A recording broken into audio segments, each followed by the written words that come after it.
Oh, right. Enter stream. Ah, there we go.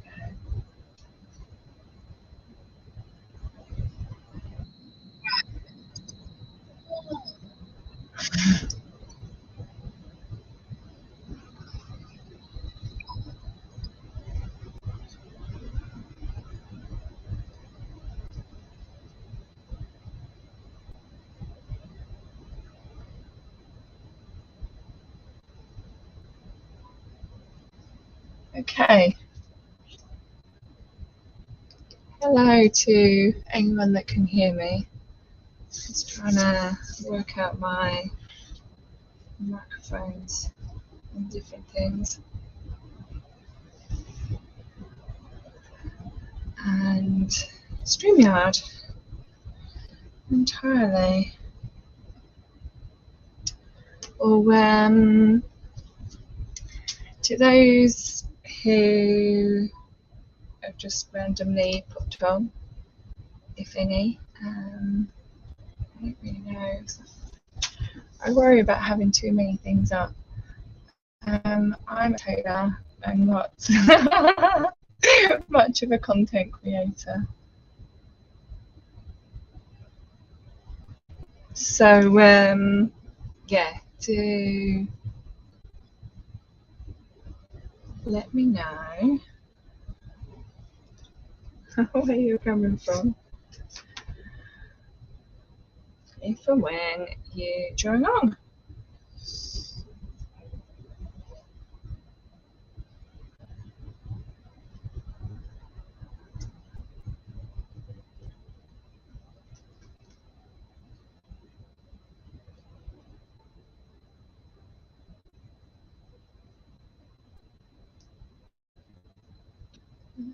Oops.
Right, I think I can see things better. Though what I'm watching is a bit behind, so I do apologise. I don't really get into how to deal with all this.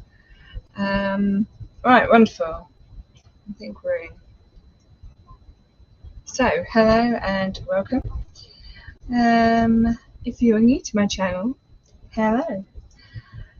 Do like and subscribe if you like what's going on.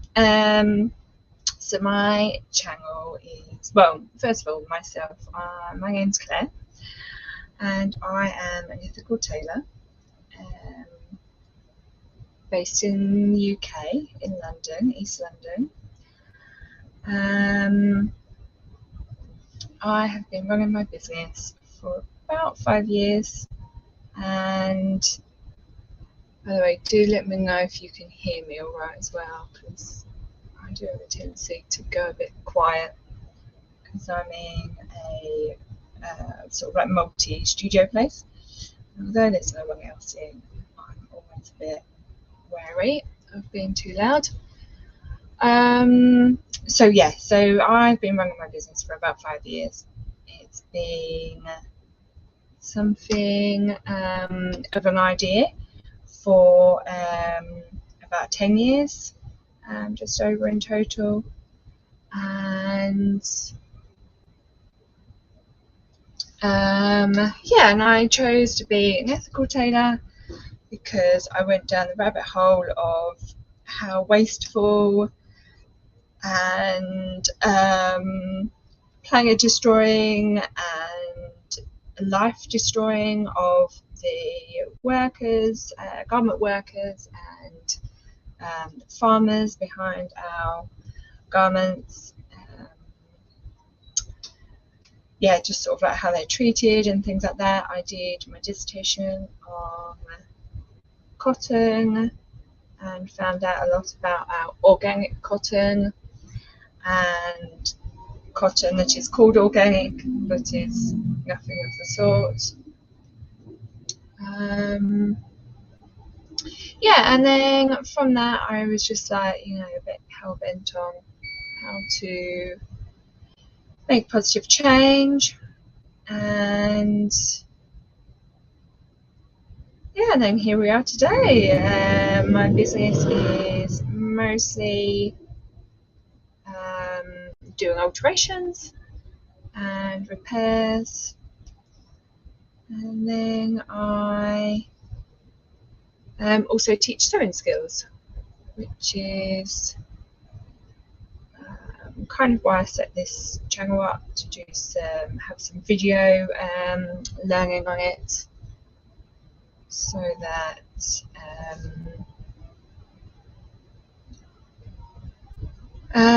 so that then sort of it's kind of different ways for people to learn.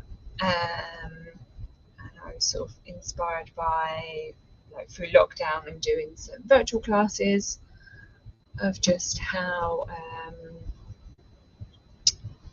kind of sort of different ways of learning is good.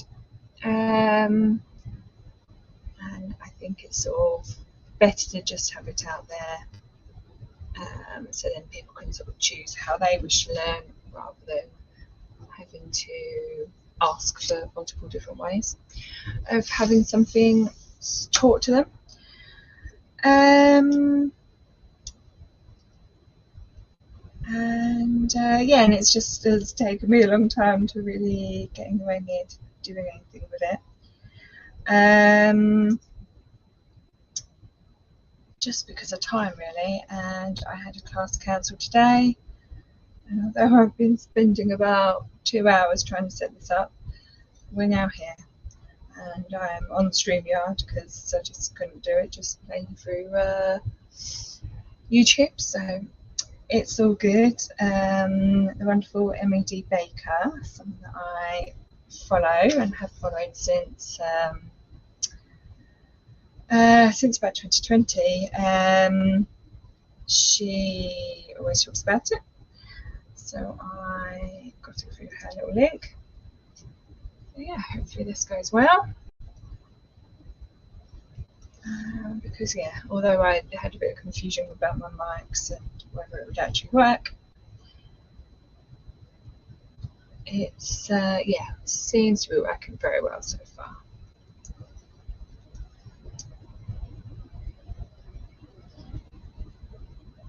Oh gosh, I do apologise. I think I'm going to sneeze soon.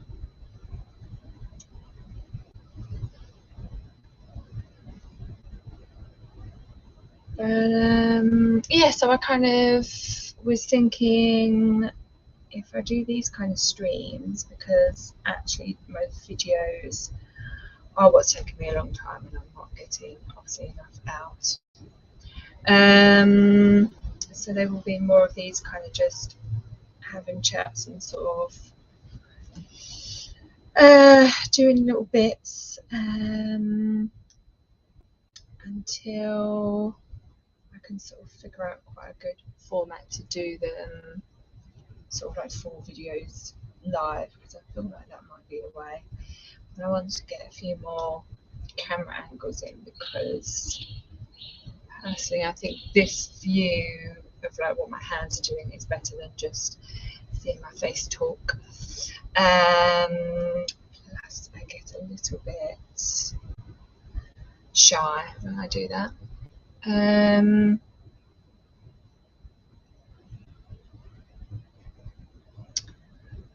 But yeah, and you know, and then we can sort of chat about anything. If there's anything sewing related you're unsure about, you want tips and tricks on, or I have some theories on the cult of fashion, and that's like the entire industry, media, and laundry companies all in one, as well as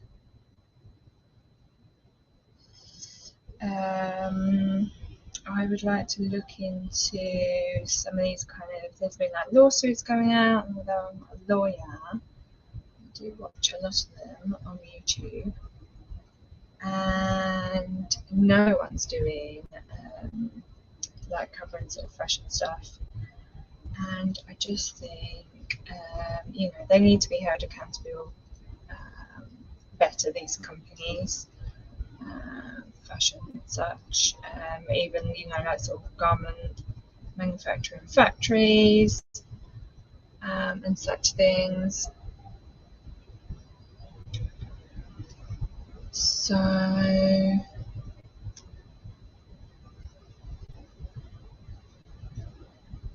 yeah, so it'd be cool, I think it'd be kind of cool to sort of maybe look through those sort of bits at some point. And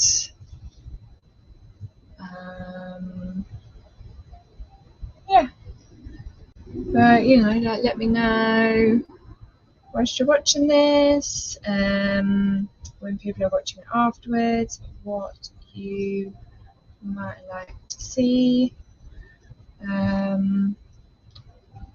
Also, for a bit of context, I call it the cult of fashion because since the 90s, the advertisements for fast fashion in particular have been mostly focused around the fact that we, you know, they're sort of trying to get us to be okay with like throwing away our fashion, throwing away our clothing, sort of like after only that couple of wears of wearing it. And you know, and then I feel like sort of and obviously, you know, like, so after so many seeing so many adverts being like, you know, this trend, that trend, buy me, buy that, you know, it's sort of, you do fall victim to it, you know, and I was for many years. And then I have a theory around the laundry companies, and like the use of conditioners and things like that, because I worked at Levi's for a short time doing alterations, but they paid me so badly that I had to leave because I just couldn't afford to live, which is ridiculous because I was bringing them in so much money, particularly I was working at the Carnby Street store. So it doesn't surprise me that they have all this stuff going on now where they're not paying the accord, not signing the accord to pay their garment workers properly in their factories. But yeah, so then back to the laundry companies. They, so they, when I was working at Levi's, sorry, that's what I was saying, I got told that conditioner was very bad for jeans and sort of kind of cotton in general, and how it eats away at the fibres so then they don't last that long. So with jeans, if you don't know, you shouldn't be washing them that often. Put them in the freezer, or hang them in an open window or outside on the line without having washed them. Just sort of, yeah, kind of give them a bit of breath of fresh air as such, but also put them in the freezer will help kill all the bacteria. And yeah, that's all really good. So then you don't have to wash them so often. And then yeah, so and then with conditioner, it will eat away at the fibres. So don't wash your denim, let alone sort of like really anything. Like I don't use conditioner since finding out about it, and I feel like my clothes are far better for it. Also the fact that I don't wash things that often, apart from undergarments. I generally sort of wear a t-shirt or a vest top under things, and that's what I will wash. And yeah, so then because I would always get jeans coming that had holes in the crotch, and then everyone's like, obviously particularly women saying, oh, it's because my thighs are too big. It's not because of that. It doesn't help when the fibre is weak, when you do have that. But that isn't the sole reason. It is because it's already a very weak area. So yeah, so that's that really. Then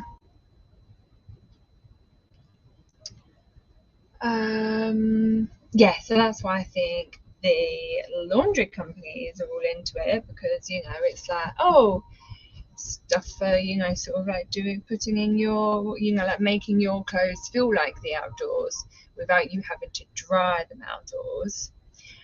And then there's like this sudden boost. Oh my god, TikTok is crazy whipping out of like everyone being like, oh my god, drying outside is so amazing. And it's like, yeah, that's what like everyone does, no?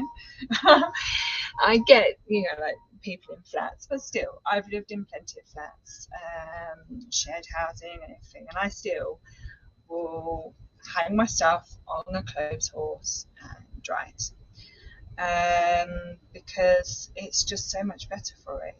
Drying it in a dryer again will only weaken the fibres and not allow the clothes to last as long. So yeah, that's my little rant on that. And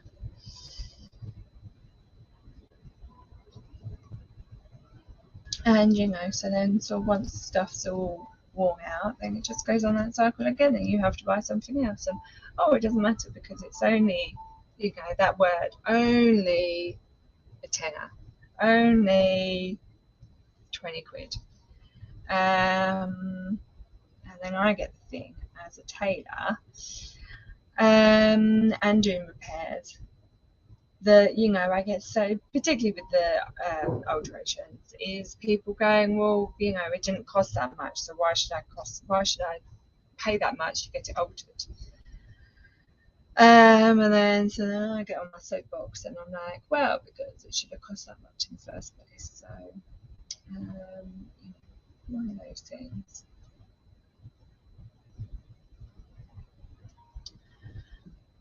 But yeah, I think people kind of come around to the kind of change of kind of sort of thinking about what they're purchasing and where they're purchasing from, which is really nice to see. I've had a massive boost since COVID of people coming to me because of my ethical credentials, and the fact that I like give back and everything. So it's like, for me, that's a real sort of like positive change, because I've been obviously working at this for so long, screaming at people, being like, well, can you not see that the planet is dying, and all that sort of thing. So it's yeah, I think really good. But yeah, sort of kind of change, you know, like the real change will be sort of kind of raising the masses and, you know, sort of, I think until we get this sort of like kind of high end, well, it's not high end, it's just sustainable fashion, sustainable ethical fashion from, you know, sort of like proper stores, proper brands that are doing it, not your fast fashions that are greenwashing with it. And when that gets in the charity shops and things, on the second-hand market, that's when the change will be, because then that is when everyone will see how much difference there is in, you know, sort of like, then they will be able to buy that sort of stuff, you know, rather than at the moment everything is about, oh, you know, it's elitist, it's, you know, it's too high, blah blah blah. No, it's not too high. There are, you know, I do have certain brands that I'm like, well, I don't know, but you know, you're going to do your research into these brands and find out, you know, exactly their intentions behind it, because there are obviously even small companies using it all as a tool, as a trend, and it's not a trend, it is how it should be, paying people properly. But yeah, so I believe once that becomes in the second-hand market, then we will see like the bigger change, because then everyone will be able to afford it, and yeah, and then there'll be like no excuse, you know.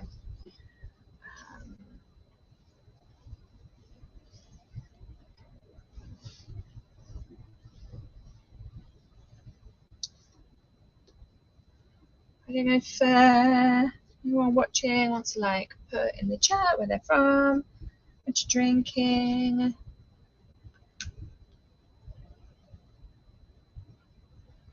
I'm hoping this can be, I don't know exactly, I think it will be like a Saturday or a Sunday, but I don't always work them, so it might just be on the ones I work, but also I can do ones lives when I paint as well, so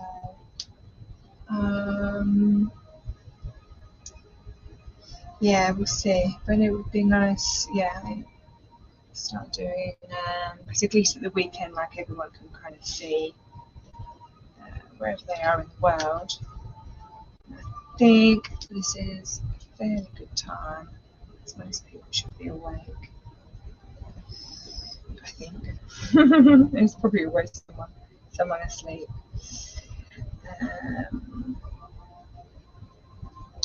The penguins.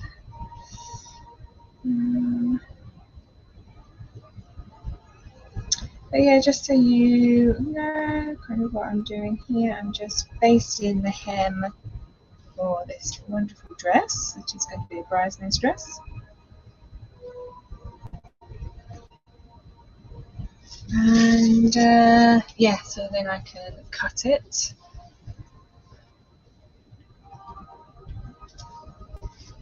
And then she's going to come in for a second fitting at some point.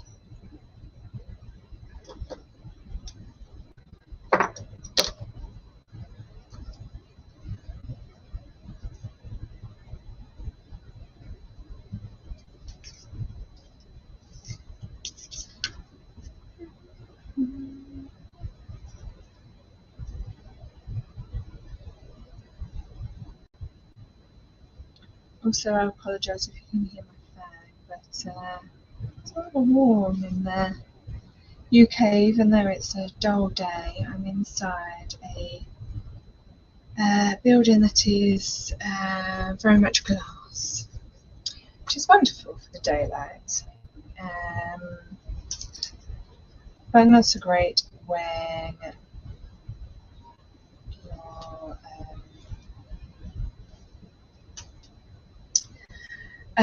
you're trying to work in it and it's become very warm.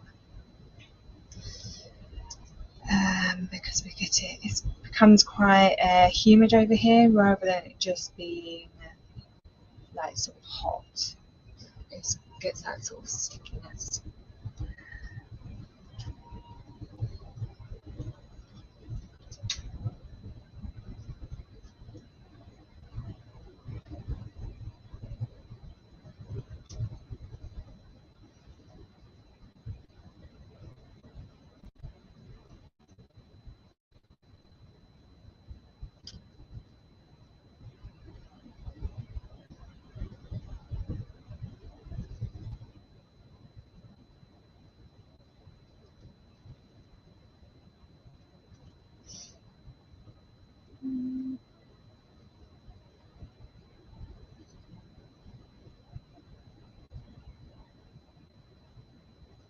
It's very it's very odd having to work and sort of like think of things to talk about at the same time.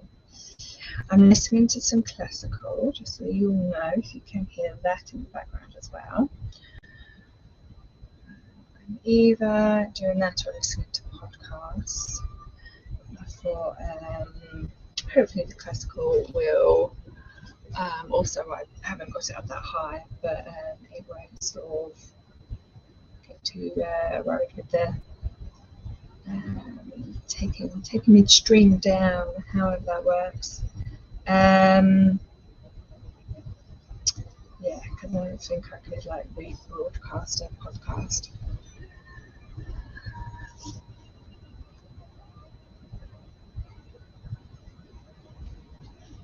But,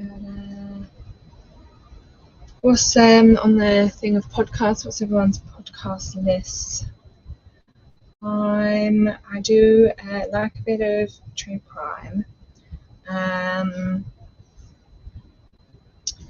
I listen to, and that's why I drink, mostly for that, and the fact that they have ghosts and cryptids stories on there,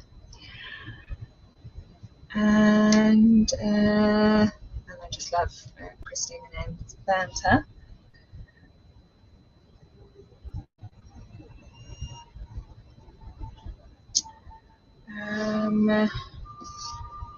Then I listen to Beach Too Sandy, which is a funny podcast about reviews. And that's by Christine as well, and her brother. And what else do I listen to? I've got some sustainable ones on there. Check Your Thread is one of them. It's a fashion one, which is very good, about kind of slow making and things like that.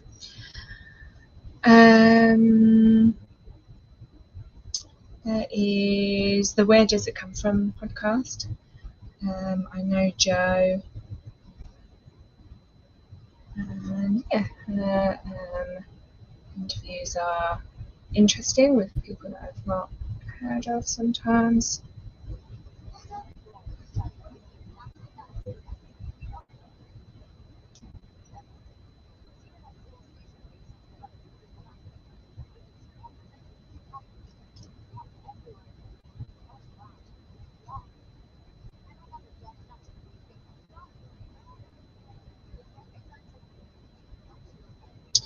And then I listen to some like history podcasts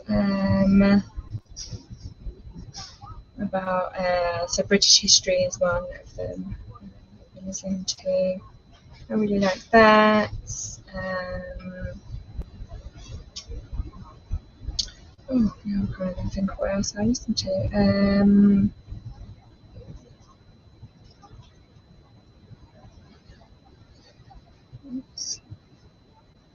A variety. Let's just put it that way. Oh, The Infinite Monkey Cage I like as well. It's with Brian Cox.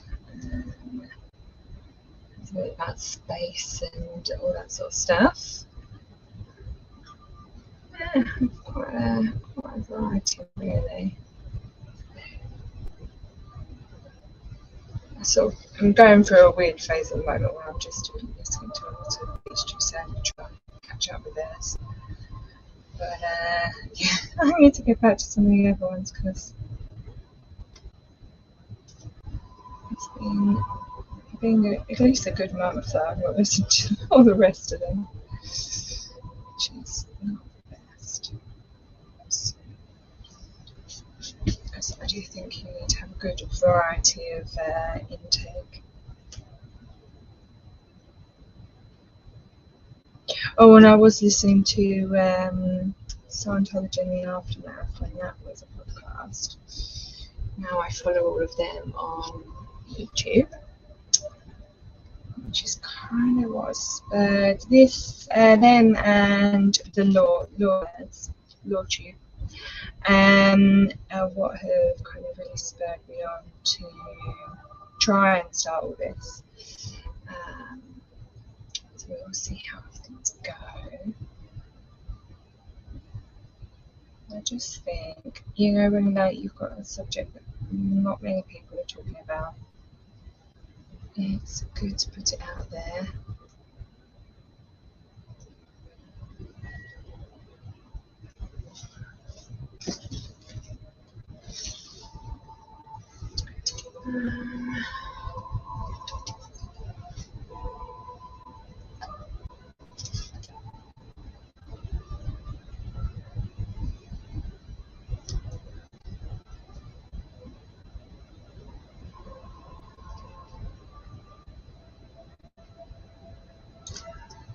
Oh dear.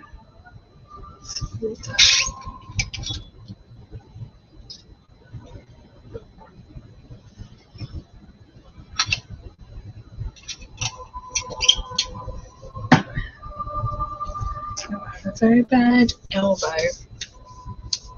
This past year I fell over it at one point. It's not quite been the same since. And kind of this fiddly work really does kind of aggravate it.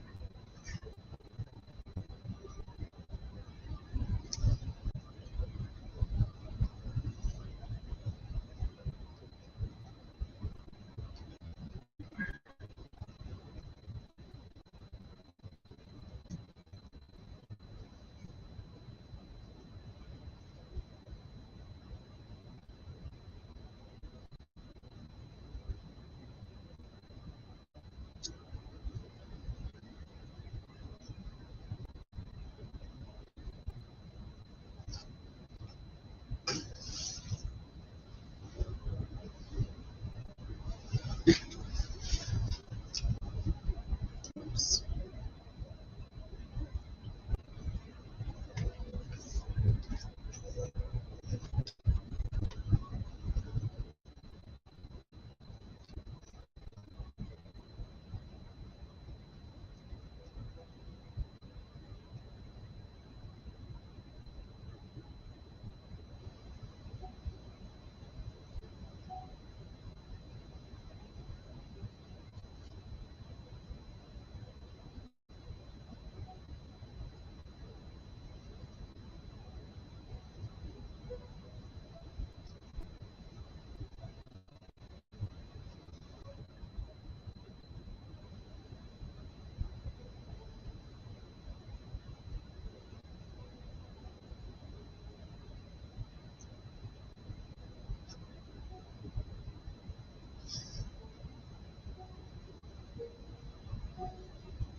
Surprising how long the skirt is, really.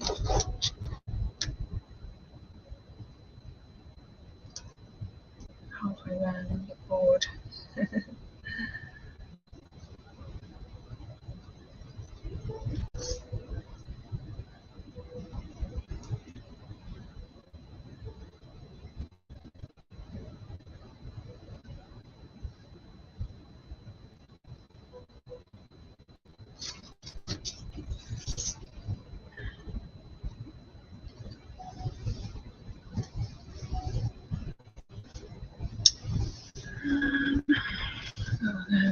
still got a fair amount to go.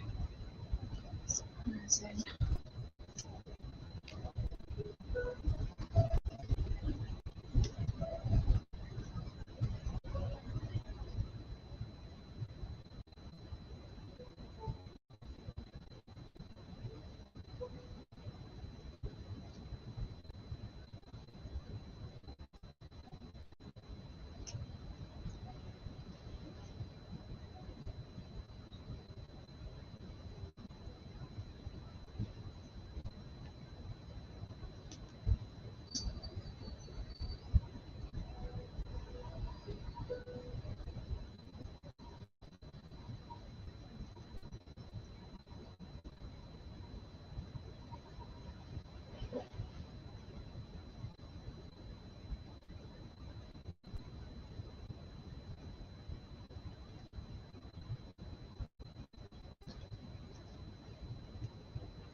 See, now this is when it's the best, because I'm like out of topics to talk about when I don't have someone to sort of bounce things back at me. So I do apologise for my silence. I should write down topics, bullet points.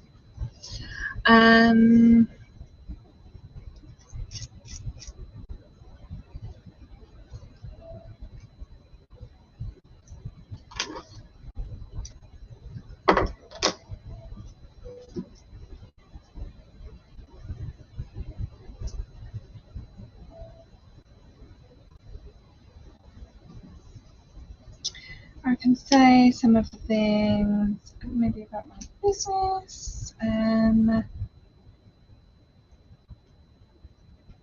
So I set up my business, and we do alterations. So when I was there, first thinking about it, I was going to do sort of like make bespoke clothing, and I did do for a time. I had an advert on eBay, and I had a lady who I worked with through that. She was very lovely, but had a very interesting career, let's just say. If I've told you, then you sort of know. Otherwise, we'll keep that to ourselves for now.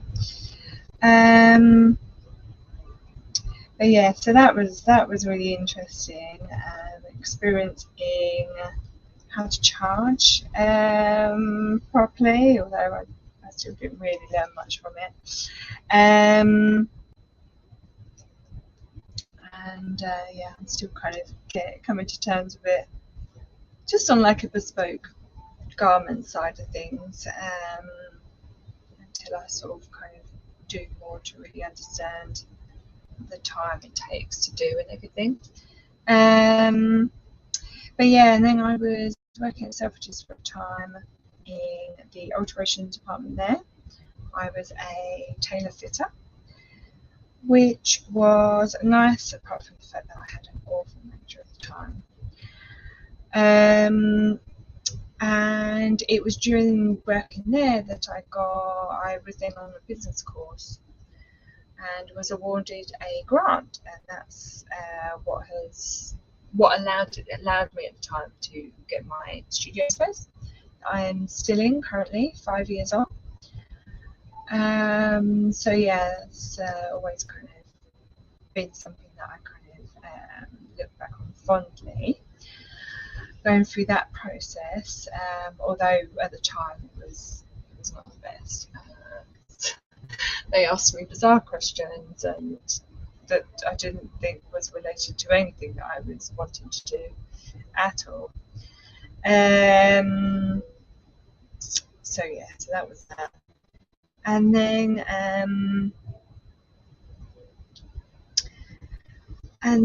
yeah, so then I came out of that process, and then where I'm located, it's on a residential little island that's been built up, and I kind of wasn't sure about going there at first. I wanted to be more in the city and kind of be around a place where people would be constantly going to work, because I gathered that sort of like kind of people would come to me in the morning and then go to work and then sort of like collect stuff in the afternoon. And actually, hindsight's 2020, because since the pandemic, being on the island has obviously been a better thing. Being within the residential area, a lot of people didn't go back to the city of London for a long time after. So yeah, so it's been the best kind of decision that was almost made for me, really, because there just wasn't, a place in the city was just far too expensive. So yeah, so this has been like really good. And then I oh gosh, sorry. Oh, I didn't like that nowhere. Yes, so I've been here like 5 years, and when I first kind of opened my doors as such, although it's like a studio space, so it's not open to the public in that sort of way. It's like I've always done sort of alterations, and it's just like grown and grown. And then a year after I started doing the alterations, I then started doing the classes, and I started that with an art of alterations class, because I had some people come to me saying, like the dress was only sort of 20 quid something. I don't want to be paying like £50 for alterations. And it's just like, well, if you want it changed in so many ways, or like even just like taking in sizings of a dress, say, you've got all that lining to unpick before I can even get in and do anything. So it's sort of, there's a whole process behind it, and even people that come to the class don't always understand sort of just how much of a process that is. And even in a 2-hour class I don't always get much done. So I just try and sort of explain it to people, obviously in the class as much as possible, and then even just for people that come for alterations, I try and explain kind of like the process behind it, why why it's costing that much, so that it's not just I'm just taking the money. There's a whole reason behind it costing that much, because of the number of hours that it takes to do. So that's that really. And then and then I ran full-time in the business in around end of November 2019. I was booted from a job who sort of basically, whilst I was working there, it was a shop on Bond Street, and I was the English girl, the English person. It's a very odd term, because I've never been in a situation like that. And obviously, working in Selfridges, you would come across, you know, like you would talk to the sales associates, and you would get, you know, like the Chinese or kind of sort of Mandarin speaking sales associates for, you know, kind of people coming in from that side of the world to serve them, which is fair enough, obviously for those clients coming in, but it's a very odd way to be described. And then when it happened to me, yeah, I sort of kind of really found it odd. So I think sort of like, in part because obviously this is England, so you kind of think, well, that of course you're going to have, you know, sort of like someone English speaking. But also it sort of made me more understand kind of, you know, like sort of like these people, you know, like all they've been seen for is their language. And yeah, which is like a real shame, you know. It's like sort of when kind of women get put through to roles because of, you know, sort of like the way they look and things like that. It's very much the same thing. You've got to speak in a certain way, and then that's why they sort of kind of put you through for certain things. It's very odd. Anyway, so I was there, and yeah, the whole like management team were very interesting. Worked for the company for a long time, or were very set in their ways. It was kind of an old English company, but it's now owned by Japanese people, businesswomen, and yeah, so it was all just, they all just had these sort of kind of quirks. Anyway, so I got told that I was only on a year's contract, which I hadn't realised. I then did read through my contract and did see that it was only a year, but still, they got rid of me because I didn't fit in with the team. But basically, leading up to this, one of the supervisors was extremely handsy with me, and he's married, and I don't believe he liked it because I would not go with his advances. Now I wanted to, because I'd, you know, obviously sort of seen things that were happening, so, and I tried to say things to the head officer, to like the HR. It's all very small team and small knit team. Like you're like the odd one in sort of people that have kind of worked with each other for years. It's all very weird. So yeah, so obviously like not much got done when I did say things. And obviously Brexit was all happening at the time, blah blah blah. Yeah, and unfortunately there was, I felt a bit like it was because I was English, that I was being got rid of, because the Europeans in the team were somehow holding it against me about everything, even though I didn't. I voted against it and voiced that because it was being brought up so much. And yeah, no, I don't fit in with the team. So anyway, so they paid me off a month, and for the fact of them doing that, you know, I know that they know that they were doing something a bit dodge. So anyway, so because they did, I sort of kind of gave myself a month to not find another job and to do this full time. This being like my business and alterations and teaching. So that was very fun. Although December was not the best start. It has always been my quiet month, so I went home and spent like a month with my parents, which was obviously lovely after years of having to work Christmases and New Year's.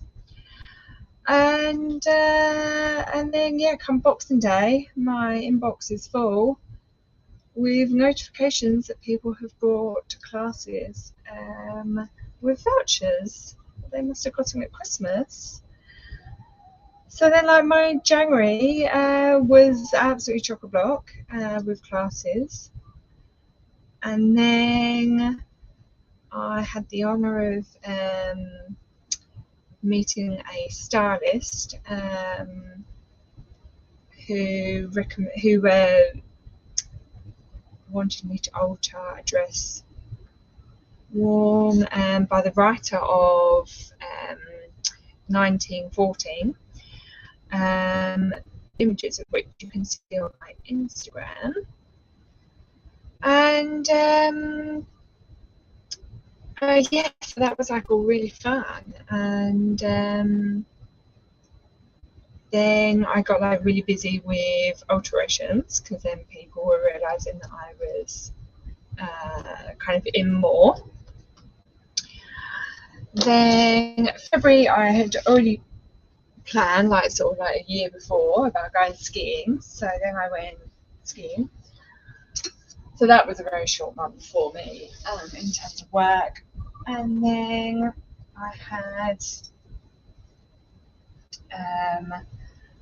March, and obviously sort of kind of leading up to going skiing, there was all the talk of coronavirus and things. No one thought anything major was going to come of it, especially in this country, because our, Prime Minister at the time wasn't bothered. And yeah, then March was, I had like a couple of classes, and then it was just like absolutely dead silent. So I therefore kind of let them play out, and then had one lovely lady who was from the US, and she was having to make like sort of like a quick decision to go back early, otherwise risk being stuck in this country for kind of longer. And then yeah, and then that was it. And then I sort of kind of had to sort myself out for lockdown. But then coming out of lockdown, it's been absolutely amazing, and yeah, I've just had like so much support from the community. It's been really nice, and yeah, I don't regret a single moment of it. There's been some times, but now I have like a team around me and everything. It's just amazing. So I feel so lucky. Because this like truly is something that I absolutely love doing. Meeting new people, and doing a bit of sort of creative like deconstruction and then reconstruction, and kind of with the classes, sort of learning in myself how to best explain things, getting to introduce people to like the joy of sewing. Although I don't unfortunately do a lot for myself all the time, because I'm doing a lot for other people, I do still like that other people get that, get that enjoyment out of it. I find it such a key life skill that many people obviously don't have. So many people just can't even sew on a button, and I just think, people want to pay me to do these things, and fair enough, I keep saying this, but you know, sort of, also I do think it's there that people should learn to be able to do it themselves. You know, it's sort of nothing like that should be sort of elitist in any way, and everyone should be you know, kind of like given the chance to learn if they should so wish. And then from that learning, you know, it's sort of like we'll go to like saving on bills and things like that, you know, sort of. And it really like warms my heart, you know, like when people come back time and time again, invite friends and things like that. It's yeah, really so uplifting in me.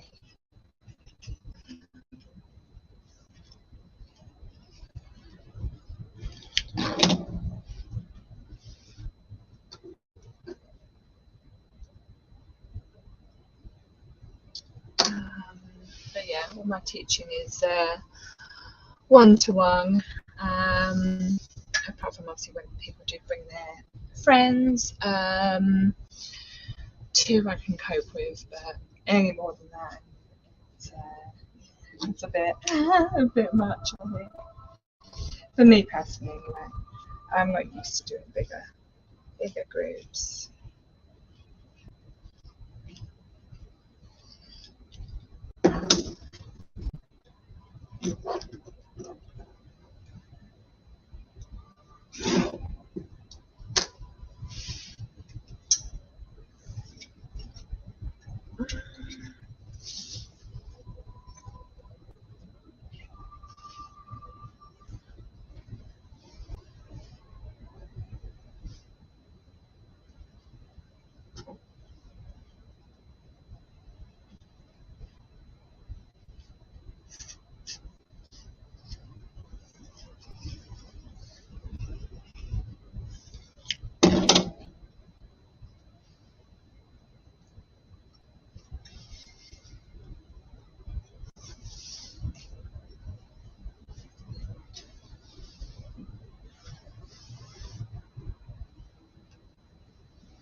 There's always one bit that doesn't.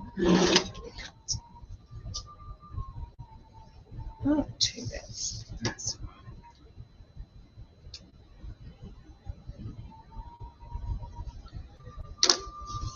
Nice. Right, well, thank you very much for spending your time with me. I hope you liked it somewhat. Now that I've understood